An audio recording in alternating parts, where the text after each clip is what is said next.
In the years between 1955 and 1968, a young Baptist minister from Atlanta helped lead one of the great moral revolutions of the 20th century.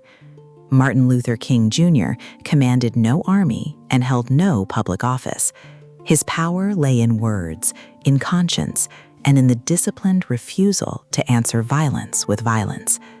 This deck follows his life from a segregated Atlanta childhood through Montgomery, Birmingham, Washington, and Selma to a motel balcony in Memphis, where at 39, his journey came to an end.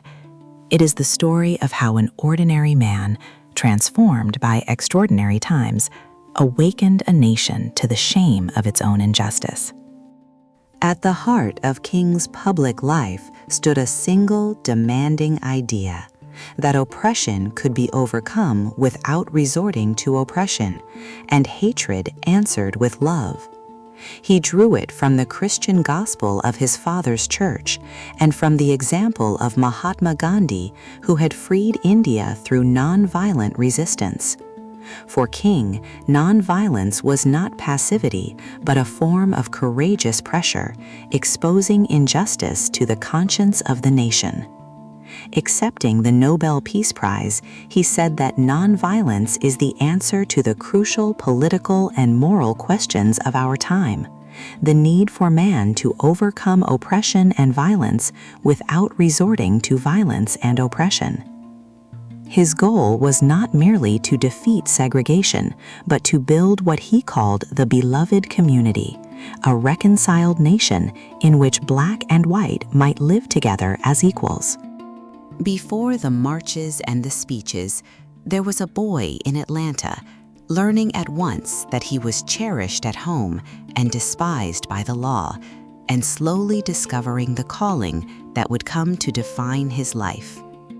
Martin Luther King Jr. was born at noon on January 15, 1929, in his grandparents' house at 501 Auburn Avenue in Atlanta. His father, the Reverend Martin Luther King Sr., known to all as Daddy King, had risen from a sharecropper's farm to the pulpit of the Ebenezer Baptist Church. His mother, Alberta Williams King, was the church's musical director. Life revolved around Ebenezer, where the boy his family called ML was singing gospel songs by the age of 5. The household was, in his own phrase, not wealthy, but comfortable and deeply devout.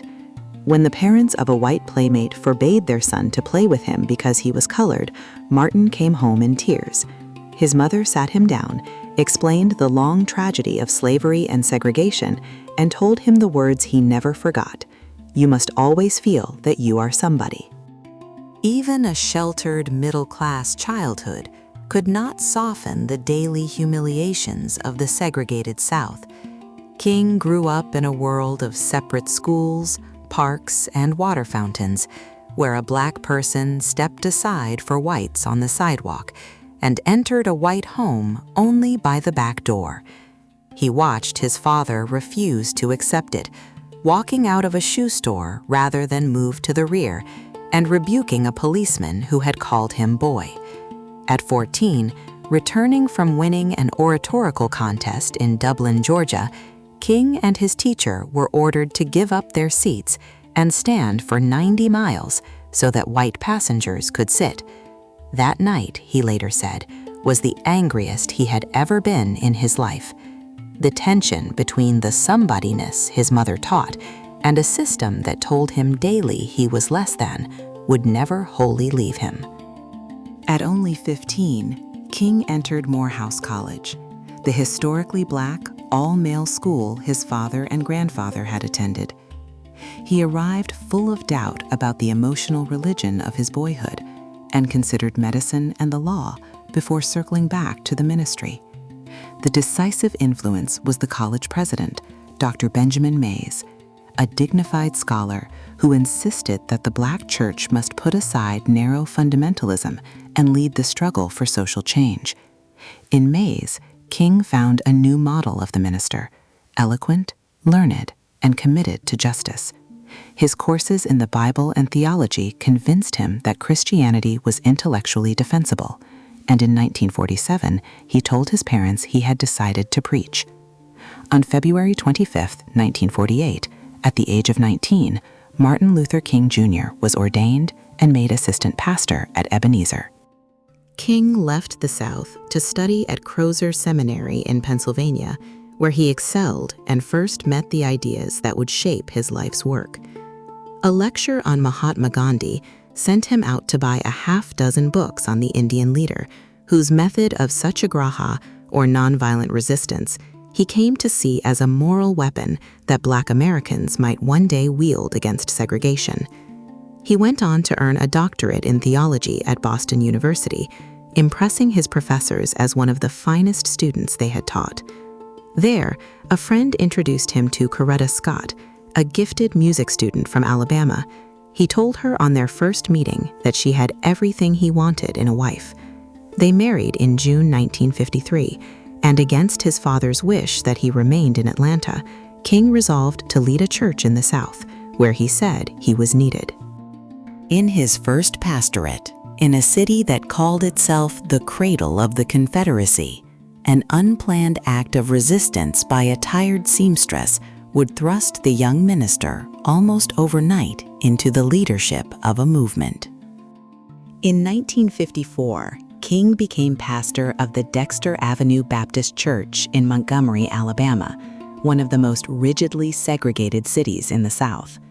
That May, the United States Supreme Court had ruled in Brown v. Board of Education that separate schools were inherently unequal, and white resistance across the South was hardening into open defiance.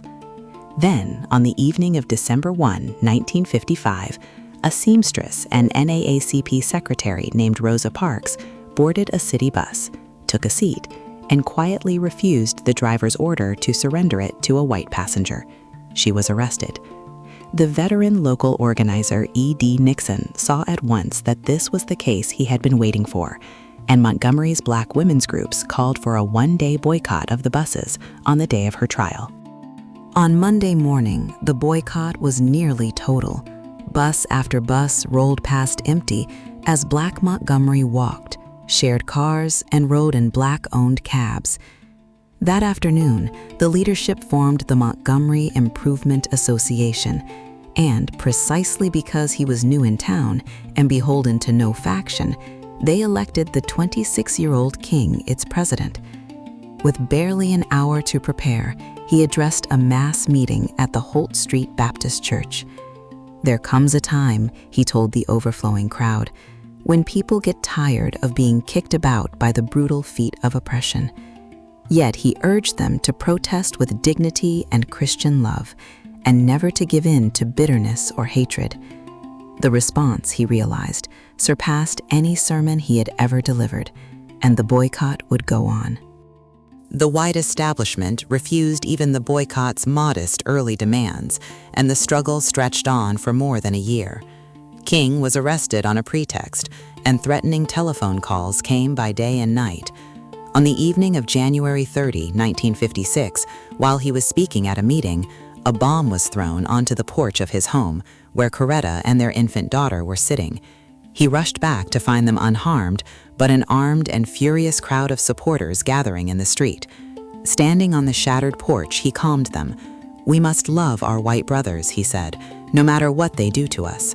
We must meet hate with love, for he who lives by the sword will perish by the sword." The moment tested and confirmed the philosophy of nonviolence, now at the center of his leadership. The Montgomery Improvement Association carried its challenge into the federal courts. In the case of Browder v. Gale, the courts ruled bus segregation unconstitutional, and on November 13, 1956, the United States Supreme Court affirmed the decision. After 381 days, the boycott ended in triumph. In late December, King, Abernathy, and others quietly boarded the first integrated buses.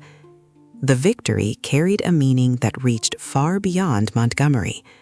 It had shown that ordinary Black Southerners, organized and disciplined in nonviolence, could confront and defeat the machinery of segregation.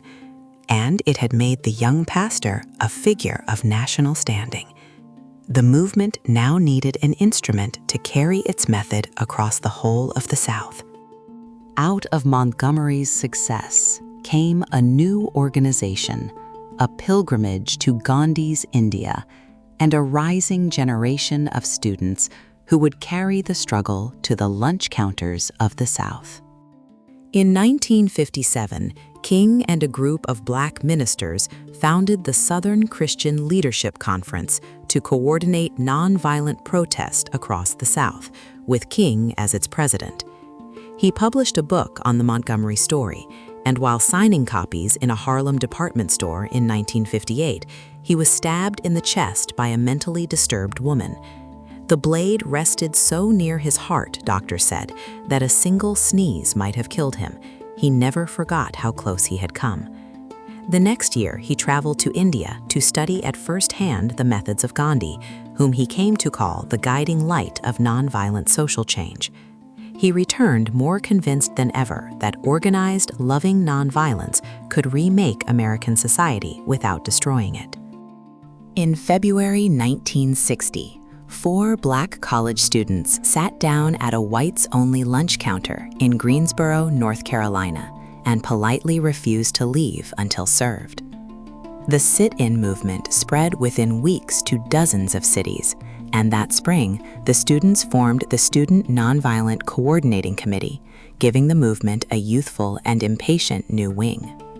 King, who had returned to Atlanta as co-pastor of Ebenezer alongside his father, lent the students his support and was arrested at a sit-in that autumn. His jailing during the 1960 presidential campaign drew a sympathetic telephone call from the candidate John F. Kennedy to a frightened Coretta, an intervention that helped win Black votes and narrowly the election. The movement had found its students and a new measure of national political weight. In 1961, integrated groups of activists set out by bus across the South to test a court ruling that had desegregated interstate travel. The Freedom Riders met savage violence. One bus was firebombed outside Anniston, Alabama, and riders were beaten by waiting mobs in Birmingham and Montgomery.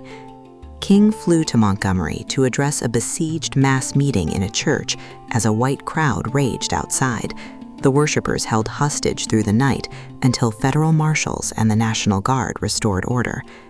Though King did not ride himself, a decision some younger activists resented, he counseled the riders and helped sustain their courage. The brutality, broadcast across the nation and the world, forced the federal government to enforce desegregation in bus terminals and showed again how nonviolent witness could turn raw violence into moral leverage. Late in 1961, King was drawn into a broad campaign against segregation in Albany, Georgia. Jailed there more than once alongside his closest friend, Ralph Abernathy, he confronted a shrewd local police chief, Lori Pritchett, who studiously avoided open brutality, made mass arrests without spectacle, and quietly dispersed his prisoners to jails across the region. With its goals diffused and the police disciplined, the Albany movement won few concrete gains, and many in the press judged it a defeat for King. Yet he drew vital lessons from the experience, that a campaign needed a single, clearly defined target, a strategy to fill the jails faster than they could be emptied, and an adversary whose cruelty would expose itself before the cameras. He would apply those hard lessons with devastating effect in Birmingham. In what many called the most segregated city in America, King staked the movement's future on a deliberate confrontation, and a letter written in the margins of a newspaper would become a landmark of moral argument.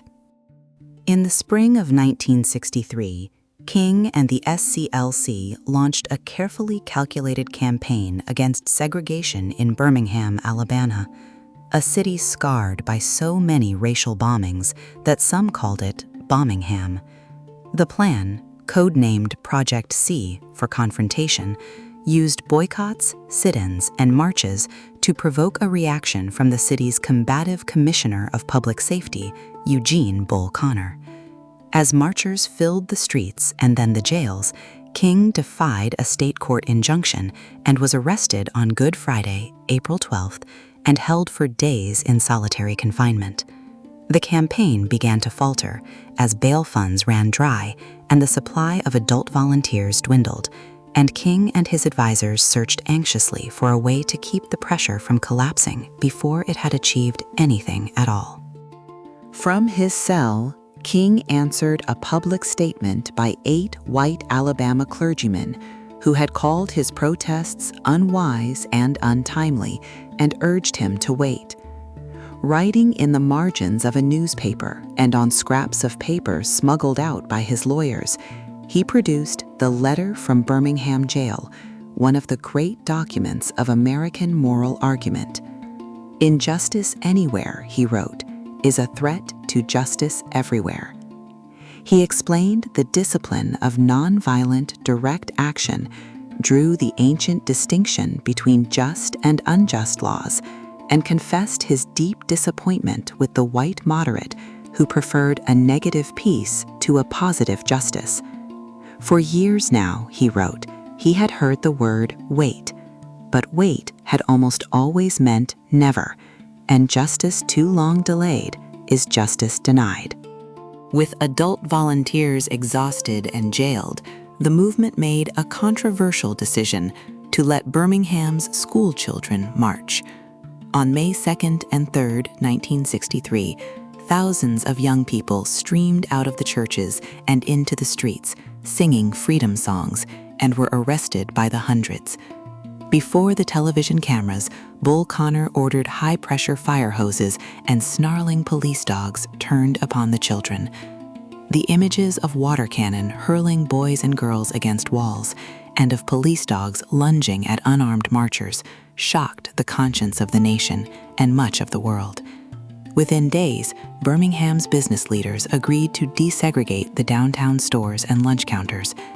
The city had become the turning point that made strong federal civil rights legislation at last a political necessity. The crisis in Birmingham forced the federal government's hand. On June 11, 1963, President John F. Kennedy went on national television to call civil rights a moral issue as old as the scriptures and as clear as the Constitution, and announced that he would send Congress a sweeping civil rights bill. The very next day, the NAACP organizer, Medgar Evers, was shot dead in his own driveway in Mississippi, a grim reminder of the stakes. The movement now had both a federal commitment to pursue and a martyr to mourn. To press the case for the promised legislation and to dramatize a broader demand for jobs as well as freedom, the civil rights leadership turned to a long-deferred idea, first conceived decades earlier by the labor leader A. Philip Randall, a great march on Washington. On an August afternoon at the Lincoln Memorial, before the largest demonstration the Capitol had ever seen, King set aside his prepared text and spoke the words that would define him in the memory of the world. On August 28, 1963, more than 250,000 people, black and white together, gathered on the Mall in Washington for the March on Washington for Jobs and Freedom. It was the fulfillment of an idea the veteran labor leader A. Philip Randolph had carried for more than 20 years, organized in large part by the brilliant strategist Bayard Rustin. The marchers assembled in peace before the Lincoln Memorial to demand civil rights legislation, an end to segregation, and economic opportunity for all. A long, hot day of speeches and freedom songs built slowly towards its close when the chairman rose to introduce the moral leader of the nation, Martin Luther King, Jr. He was the final speaker of the afternoon, and the vast crowd and the television audience far beyond it settled to listen. King began with his prepared text, invoking the unfulfilled promise of the Declaration of Independence, a promissory note, he said, to which every American had fallen heir, but which had come back marked insufficient funds. Then, as he neared the end, the gospel singer Mahalia Jackson called out from behind him, "Tell them about the dream, Martin." He pushed his notes aside and preached from the heart. He had a dream, he cried, that one day his 4 little children would live in a nation where they would not be judged by the color of their skin, but by the content of their character. A dream that one day the sons of former slaves and the sons of former slaveholders would sit down together at the table of brotherhood. He ended with the old spiritual, "Free at last, free at last. Thank God Almighty, we are free at last." The march's hope was soon shadowed by violence. On September 15, 1963, a bomb planted by Klansmen tore through the 16th Street Baptist Church in Birmingham on a Sunday morning, killing 4 young girls as they dressed for services. 2 months later, President Kennedy was assassinated in Dallas. His successor, Lyndon B. Johnson, took up the stalled civil rights bill as a memorial to the slain president and drove it through a reluctant Congress. On July 2, 1964, with King looking on, Johnson signed the Civil Rights Act, outlawing segregation in public accommodations and discrimination in employment. It was the movement's greatest legislative victory to that point, and yet one fundamental right remained, across much of the South, still effectively beyond a black citizen's reach: the ballot. Honored before the world with the Nobel Peace Prize, King turned to the unfinished work of the vote and to a small Alabama city whose name would become a synonym for the struggle itself: Selma. In October 1964, the Norwegian Nobel Committee announced that the Peace Prize would go to Martin Luther King Jr., and that December he traveled to Oslo to receive it. At 35, he was then the youngest person ever so honored. He accepted the award, he said, not for himself, but on behalf of a civil rights movement that was bringing the United States back to the great wells of democracy dug deep by its founders. Nonviolence, he declared, is the answer to the crucial political and moral questions of our time, the need for man to overcome oppression and violence without resorting to violence and oppression. He gave the entire prize, some $54,000, to the movement. World fame, however, did not slow his pace. If anything, it deepened his sense of duty and the weight upon him. Early in 1965, King and the SCLC joined the young organizers of SNCC in Selma, Alabama, to dramatize the systematic denial of the vote to black citizens. In surrounding Dallas County, where black residents were a majority, only a tiny fraction were registered, blocked by rigged literacy tests, poll taxes, and the open intimidation of Sheriff Jim Clark. Mass meetings and orderly marches to the courthouse were met with arrests by the hundreds. King himself was jailed.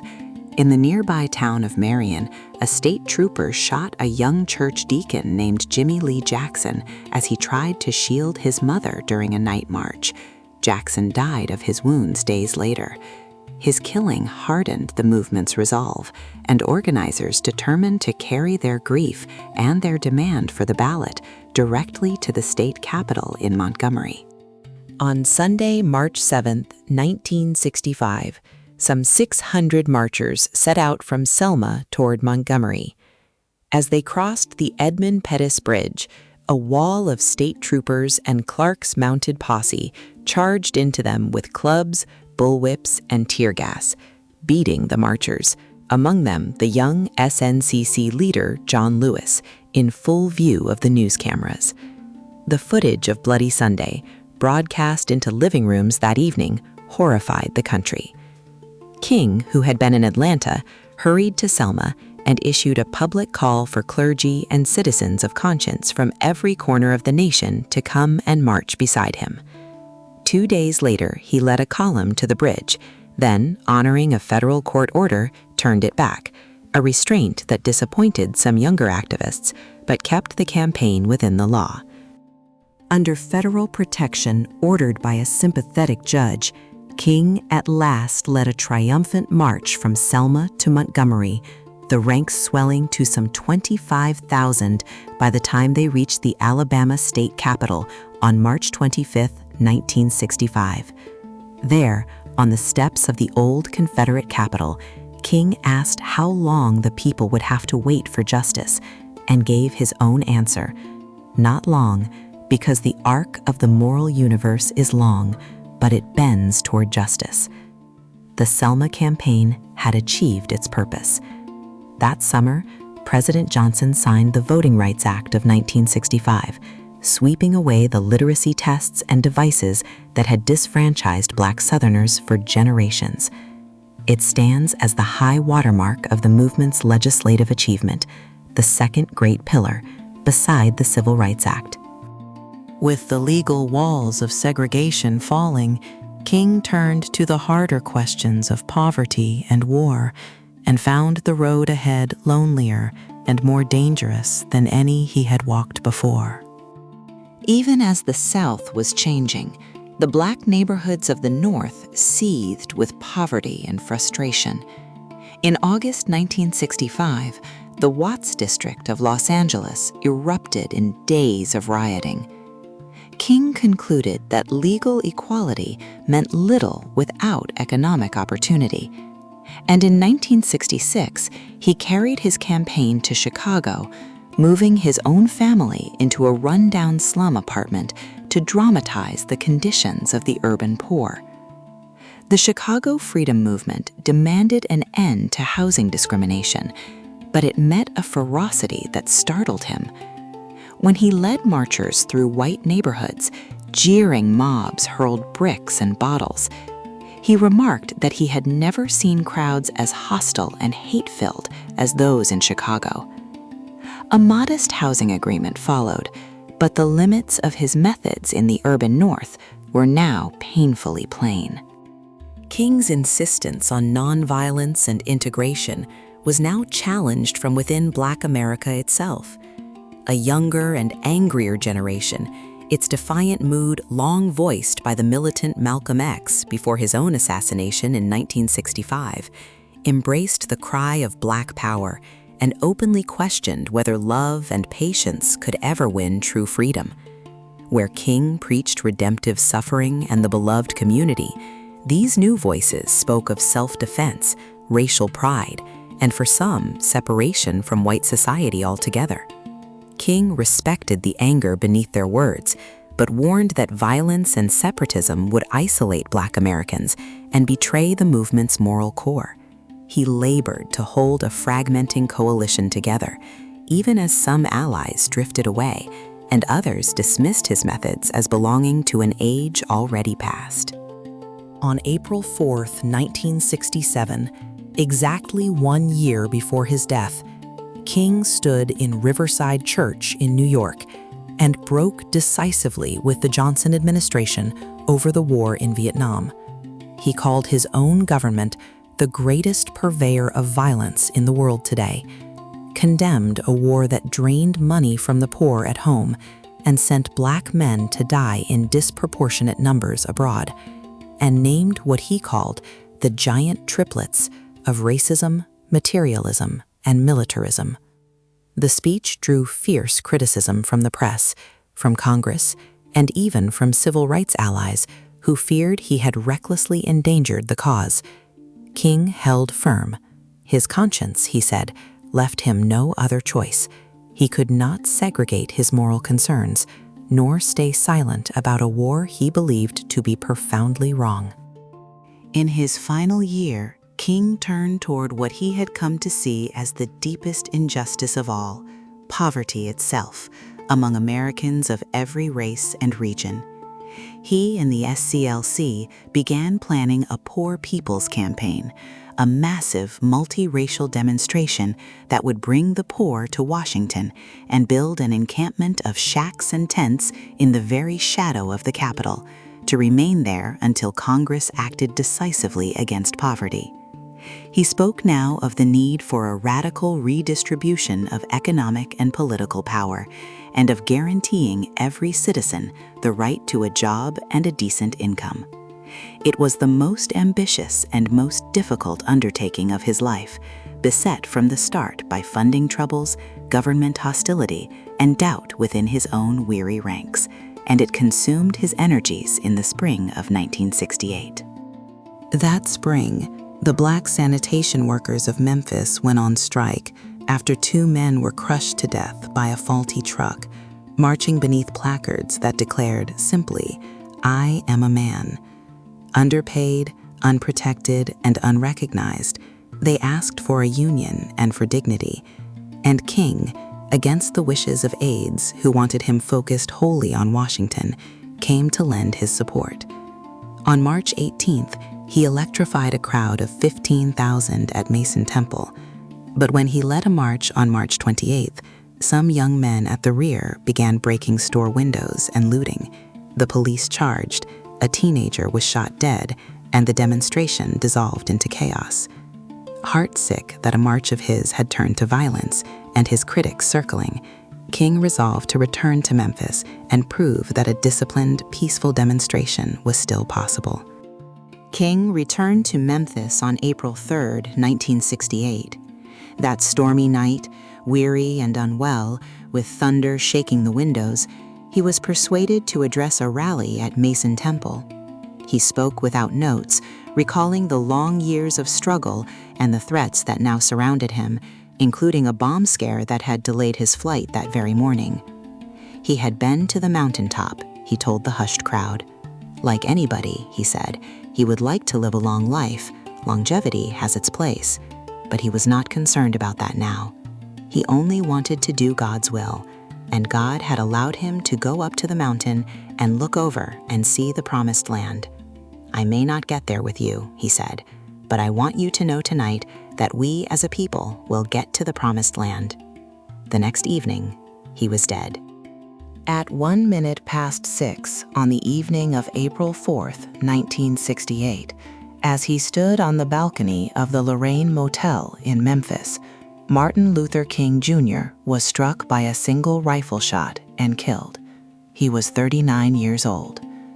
News of his death set off grief around the world and riots in more than 100 American cities. A fugitive named James Earl Ray was later captured and convicted of the murder. King was buried in Atlanta, mourned as a martyr to the cause of justice. In the years that followed, the nation that had jailed and reviled him made his birthday a federal holiday and raised a monument to him on the National Mall, not far from the spot where he had told the world of his dream. The movement he had led transformed America, and the work to which he gave his life was not yet finished. We have followed Martin Luther King Jr. from a segregated Atlanta boyhood and the lesson that he was somebody, through the Montgomery bus boycott that made him a leader, to Birmingham and the letter from its jail, the dream proclaimed in Washington, the bridge at Selma, and the laws that struck down legal segregation. We have seen him reach beyond civil rights to challenge poverty and war, and fall at last on a Memphis balcony, still only 39 years old.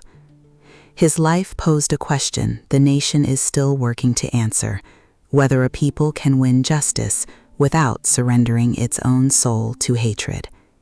He believed that it could, and he gave his life to the proof. If this journey moved you, share it, subscribe, and like, so that these stories may reach others. Until next time, keep studying the lives of those who bent history toward justice and the long, hard road they walked to do it.